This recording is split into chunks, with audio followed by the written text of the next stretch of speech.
ও দুনিয়ার মুসলমান ইমানদার, আল্লাহ পাক রব্বুল আলামিন এত সুন্দর করে দুনিয়া সাজাইছেন। এই দুনিয়া পাইয়া রব্বুল আলামিনকে ভুলে গেলাম, মনুষ্যত্ব হারায়া ফেললাম, আত্মীয়তার বন্ধন ছিন্ন করলাম, ভাই ভাই সম্পর্ক নষ্ট করলাম, গরিবের সাথে খারাপ আচরণ করলাম, আল্লাহর হুকুম মানলাম না, নবীর তরিকা অনুযায়ী চলতে পারলাম না, শুধুমাত্র এই দুনিয়াদারির কারণে। রব্বুল আলামিন বুঝাইতে চান, আমি রব্বুল আলামিন এই দুনিয়াকে এত সুন্দর করে বানাইছি, কিন্তু একটা সময় যখন হযরত ইসরাফিল আলাইহিস সালাম সিংহার মধ্যে ফুৎকার দিবে, দুনিয়াটা একটা মরুভূমির মতো হয়ে যাবে। 10 তলা 20 তলা 100 তলা বিল্ডিং তুলার মতো জমিনের মধ্যে বাতাসে উঠতে থাকবে। কাআল্লাম তাগনা বিল আমস, দেখলে মনে হবে গতকালও পর্যন্ত পৃথিবী নামক কোনো গ্রহ ছিল না। রব্বুল আলামিন বুঝাইতে চান, এই দুনিয়া তোমাদেরকে ভোগ করার জন্য দিয়েছি, দুনিয়ার ভিতরে ঢোকার জন্য নয়। রব্বুল আলামিন এই দুনিয়াটাকে ধ্বংস হয়ে যাওয়া ফল বাগানের সাথে তুলনা করে এটাই বুঝাইয়া দিলেন। একটা ফল বাগান সুন্দর বর্ণ ধারণ করার পরে ধ্বংস হয়ে গেল, কোনো লাভ নাই। ঠিক দুনিয়ার মধ্যে গিয়েছো, এই দুনিয়াটা দেখতে অনেক সুন্দর, এটাকে শুধু ভোগ করবা, দূর থেকে দেখবা, যতটুকু প্রয়োজন ততটুকু তুমি নিবা। এই দুনিয়ার ভিতরে ঢোকা যাবে না, কারণ রব্বুল আলামিন এক সময় সব কিছু ধ্বংস করে দিবেন। এই কথা সূরাতুর রহমানের মধ্যে বলেন, কুল্লু মান আলাইহা ফানি ওয়া ইয়াবকা ওয়াজহু রাব্বিকা যুল জালালি ওয়াল ইকরাম।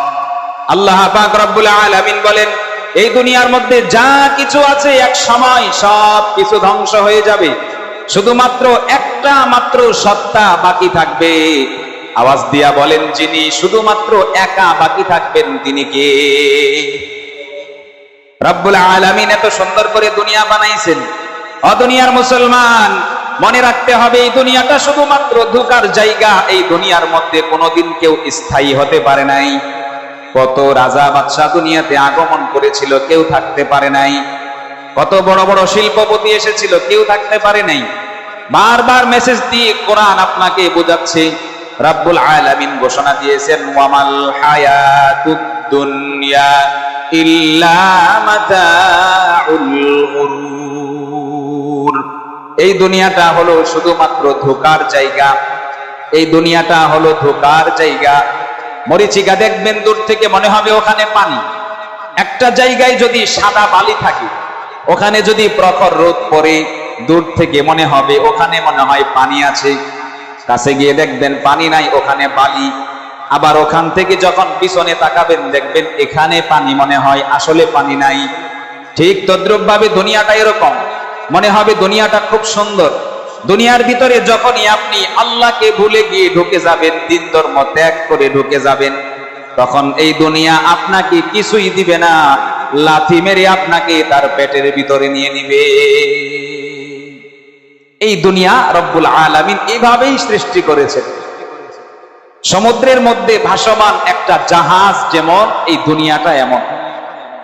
সমুদ্রের নিচে অনেক কিছু আছে, কিন্তু আপনি নামতে পারবেন না, নিতে পারবেন না। পানির প্রয়োজন, শুধু হাত দিয়ে বা কোনো পাত্র দিয়ে নিতে পারবেন। ঠিক দুনিয়াটা এরকম, দুনিয়া চলতেছে, আপনার যখন যা প্রয়োজন তা শুধু নিবেন, এটার ভিতরে নামতে পারবেন না। নেমে গেলেই আপনি ধ্বংস। ঠিক দুনিয়াটা একটা সমুদ্রে ভাসমান জাহাজের মতো। জাহাজটাকে যেরকম আপনি ইচ্ছা করলে ফুটা করে পানি নিয়ে নিবেন, তাহলে সবাই ধ্বংস। ঠিক এই দুনিয়াটাও এরকম, যখন আপনার যা প্রয়োজন পাশ থেকে আপনি নিবেন, প্রয়োজন পুরা হলে শেষ, এটার ভিতরে ঢোকা যাবে।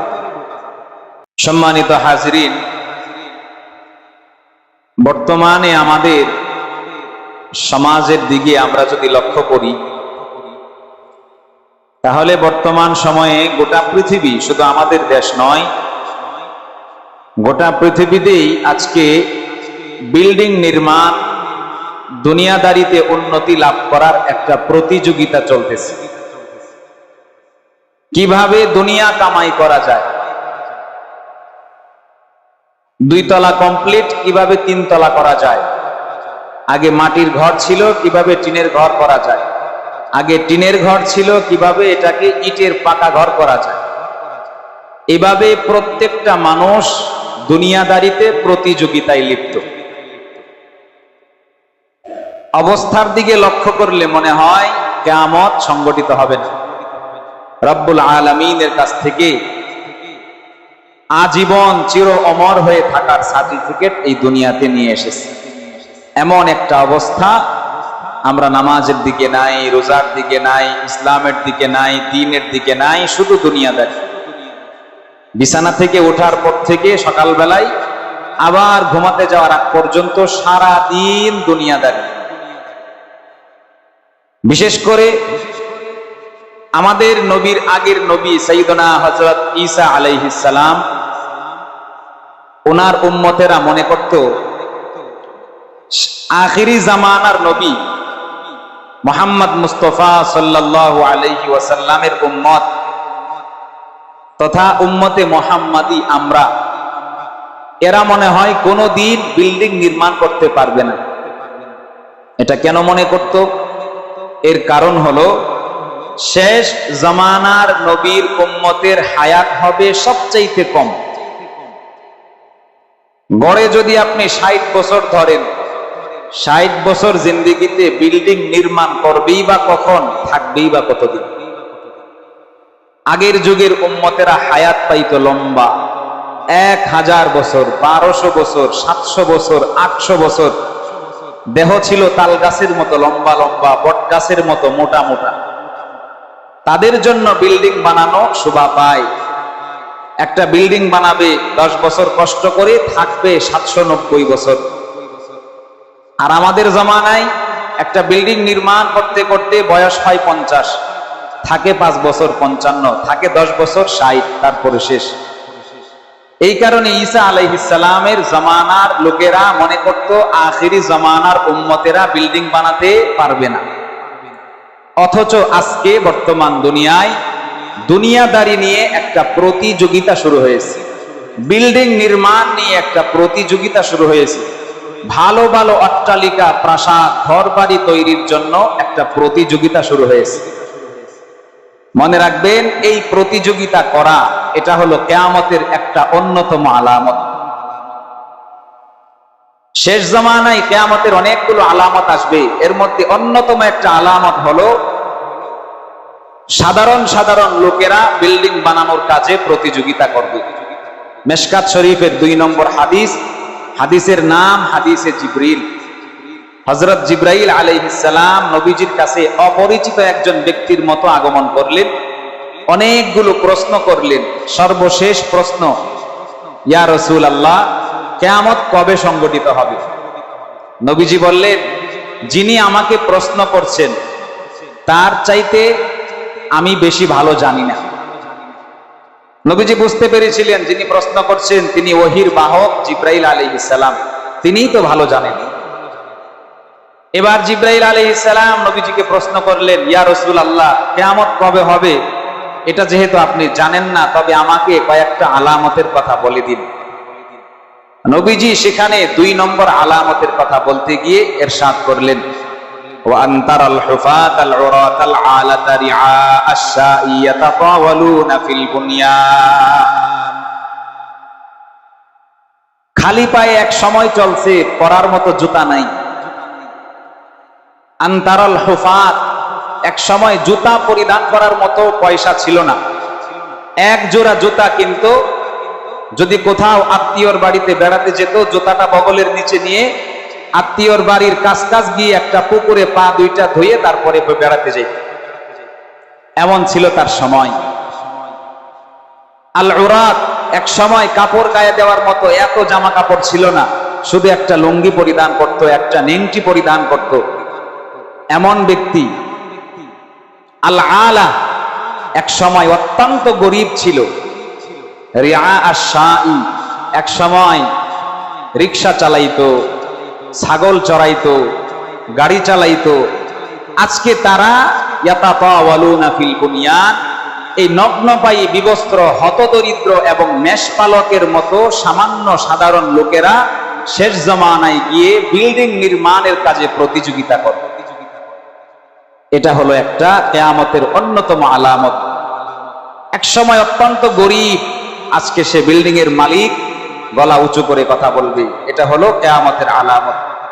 সম্মানিত হাজিরিন, এই কারণে আপনাদের সামনে সংক্ষিপ্তভাবে বড়দের দুনিয়া বিমুখতা, আকাবির যারা ছিলেন সাহাবায়ে কেরাম, নবী রাসূলগণ, তারা দুনিয়া থেকে কতটা দূরে ছিলেন, কতটা দুনিয়া বিমুখ ভাবে তারা চলাফেরা করেছেন, দুনিয়া বিমুখ হয়ে কিভাবে চলতে হবে, কোরআন এবং হাদিস কি বলে, সংক্ষিপ্ত পরিসরে আপনাদের সামনে তুলে ধরার চেষ্টা করি।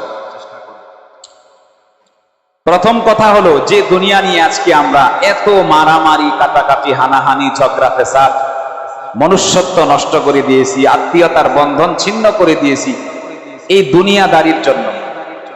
এই দুনিয়াটা কি আল্লাহ পাক রব্বুল আলামিন কোরআনুল কারীমের সূরা ইউনূসের 24 নম্বর আয়াতের মধ্যে ধ্বংস হয়ে যাওয়া একটা ফল বাগানের সাথে তুলনা করেছেন।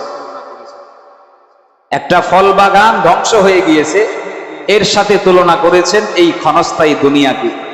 আল্লাহ পাক রব্বুল আলামিন সূরা ইউনূসের 24 নম্বর আয়াতের মধ্যে বলেন, ইন্নামা মাতালুল হায়াতিদ দুনিয়া কামা ইন আনজালনাহু মিনাস সামাই ফাখতালাতা বিহি নাবাতুল আরদি মিম্মা ইয়াকুলুন নাসু ওয়াল আনআম হাত্তা ইযা আখাযাতিল আরদু যুখরুফাহা ওয়া যায়্যানাত ওয়া যান্না আহলুহা আন্নাহুম কাদিরুনা আলাইহা আতাহা আমরুনা লাইলান আও নাহারান ফাজআলনাহা হাসিদান কাআল্লাম তাগনা বিল আমস কাযালিকা নুফাসসিলুল আয়াতি লিকাওমিন ইয়াতাফাক্কারুন। আল্লাহ পাক রব্বুল আলামিন বলেন, এই ক্ষণস্থায়ী দুনিয়া হলো একটা বাগানের মতো। এই ক্ষণস্থায়ী দুনিয়ার উদাহরণ হলো একটা বাগানের মতো, যে বাগানটা কিছু মানুষ নির্মাণ করেছে, তৈরি করেছে। বাগানের মধ্যে সুন্দর সুন্দর ফল গাছ লাগানো হয়েছে। হঠাৎ করে খরার সময় দেখা দিল বৃষ্টি নাই, পানির প্রয়োজন। রব্বুল আলামিন বলেন, ওই সময় আমি আল্লাহ আসমান থেকে বৃষ্টি নাজিল করে দিলাম ওই বাগানের উপরে। বৃষ্টির পানি পাইয়া ওই বাগান সুন্দর একটা সজীব বর্ণ ধারণ করলো, ফলগুলো পাকার অবস্থা ধারণ করেছে। বাগানের মালিকরা চিন্তা করলো কিছুদিনের মধ্যেই ফলগুলো পেড়ে ফেলবে। তারা অপেক্ষা করতে লাগলো। এমন সময় আমি রব্বুল আলামিনের পক্ষ থেকে আযাব নাজিল হয়ে গেল, গজব নাজিল হয়ে গেল, পুরা বাগানটাকে তছনছ করে দিল। রব্বুল আলামিন বলেন, কাআল্লাম তাগনা বিল আমস, বাগানের দিকে তাকাইলে মনে হয় গতকাল এখানে কোনো বাগানের অস্তিত্ব ছিল না। ও দুনিয়ার মুসলমান ইমানদার, আল্লাহ পাক রব্বুল আলামিন এত সুন্দর করে দুনিয়া সাজাইছেন। এই দুনিয়া পাইয়া রব্বুল আলামিনকে ভুলে গেলাম, মনুষ্যত্ব হারায়া ফেললাম, আত্মীয়তার বন্ধন ছিন্ন করলাম, ভাই ভাই সম্পর্ক নষ্ট করলাম, গরিবের সাথে খারাপ আচরণ করলাম, আল্লাহর হুকুম মানলাম না, নবীর তরিকা অনুযায়ী চলতে পারলাম না, শুধুমাত্র এই দুনিয়াদারির কারণে। রব্বুল আলামিন বুঝাইতে চান, আমি রব্বুল আলামিন এই দুনিয়াকে এত সুন্দর করে বানাইছি, কিন্তু একটা সময় যখন হযরত ইসরাফিল আলাইহিস সালাম সিংহার মধ্যে ফুৎকার দিবে, দুনিয়াটা একটা মরুভূমির মতো হয়ে যাবে। 10 তলা, 20 তলা, 100 তলা বিল্ডিং তুলার মতো জমিনের মধ্যে বাতাসে উঠতে থাকবে। কাআল্লাম তাগনা বিল আমস, দেখলে মনে হবে গতকালও পর্যন্ত পৃথিবী নামক কোনো গ্রহ ছিল না। রব্বুল আলামিন বুঝাইতে চান, এই দুনিয়া তোমাদেরকে ভোগ করার জন্য দিয়েছি, দুনিয়ার ভিতরে ঢোকার জন্য নয়। রব্বুল আলামিন এই দুনিয়াটাকে ধ্বংস হয়ে যাওয়া ফল বাগানের সাথে তুলনা করে এটাই বুঝাইয়া দিলেন। একটা ফল বাগান সুন্দর বর্ণ ধারণ করার পরে ধ্বংস হয়ে গেল, কোনো লাভ নাই। ঠিক দুনিয়ার মধ্যে গিয়েছো, এই দুনিয়াটা দেখতে অনেক সুন্দর, এটাকে শুধু ভোগ করবা, দূর থেকে দেখবা, যতটুকু প্রয়োজন ততটুকু তুমি নিবা। এই দুনিয়ার ভিতরে ঢোকা যাবে না, কারণ রব্বুল আলামিন এক সময় সব কিছু ধ্বংস করে দিবেন। এই কথা সূরাতুর রহমানের মধ্যে বলেন, কুল্লু মান আলাইহা ফানিউ ওয়া ইয়াবকা ওয়াজহু রাব্বিকা যুল জালালি ওয়াল ইকরাম। আল্লাহ পাক রব্বুল আলামিন বলেন, এই দুনিয়ার মধ্যে যা কিছু আছে এক সময় সব কিছু ধ্বংস হয়ে যাবে, শুধুমাত্র একটা মাত্র সত্তা বাকি থাকবে। আওয়াজ দিয়া বলেন, যিনি শুধুমাত্র একা বাকি থাকবেন তিনি কে? রব্বুল আলামিন এত সুন্দর করে দুনিয়া বানাইছেন। ও দুনিয়ার মুসলমান, মনে রাখতে হবে এই দুনিয়াটা শুধুমাত্র ধোঁকার জায়গা। এই দুনিয়ার মধ্যে কোনোদিন কেউ স্থায়ী হতে পারে নাই। কত রাজা বাদশাহ দুনিয়াতে আগমন করেছিল, কেউ থাকতে পারে নাই। কত বড় বড় শিল্পপতি এসেছিল, কেউ থাকতে পারে নাই। বারবার মেসেজ দিয়ে কোরআন আপনাকে বোঝাচ্ছে। রব্বুল আলামিন ঘোষণা দিয়েছেন, ওয়ামাল হায়াতুদ দুনিয়া ইল্লা মাতাউল গুরুর। এই দুনিয়াটা হলো শুধুমাত্র ধোঁকার জায়গা। এই দুনিয়াটা হলো ধোঁকার জায়গা। মরীচিকা দেখবেন দূর থেকে মনে হবে ওখানে পানি। একটা জায়গায় যদি সাদা বালি থাকে, ওখানে যদি প্রখর রোদ পড়ে, দূর থেকে মনে হবে ওখানে মনে হয় পানি আছে। কাছে গিয়ে দেখবেন পানি নাই, ওখানে বালি। আবার ওখান থেকে যখন পিছনে তাকাবেন দেখবেন এখানে পানি, মনে হয় আসলে পানি নাই। ঠিক তদ্রূপ ভাবে দুনিয়াটা এরকম। মনে হবে দুনিয়াটা খুব সুন্দর। দুনিয়ার ভিতরে যখনই আপনি আল্লাহকে ভুলে গিয়ে ঢুকে যাবেন, দিন ধর্ম ত্যাগ করে ঢুকে যাবেন, তখন এই দুনিয়া আপনাকে কিছুই দিবে না, লাথি মেরে আপনাকে তার পেটের ভিতরে নিয়ে নিবে। এই দুনিয়া রব্বুল আলামিন এইভাবেই সৃষ্টি করেছেন। সমুদ্রের মধ্যে ভাসমান একটা জাহাজ যেমন, এই দুনিয়াটা এমন। সমুদ্রের নিচে অনেক কিছু আছে, কিন্তু আপনি নামতে পারবেন না, নিতে পারবেন না। পানির প্রয়োজন, শুধু হাত দিয়ে বা কোনো পাত্র দিয়ে নিতে পারবেন। ঠিক দুনিয়াটা এরকম। দুনিয়া চলতেছে, আপনার যখন যা প্রয়োজন তা শুধু নিবেন, এটার ভিতরে নামতে পারবেন না। নেমে গেলেই আপনি ধ্বংস। ঠিক দুনিয়াটা একটা সমুদ্রে ভাসমান জাহাজের মতো।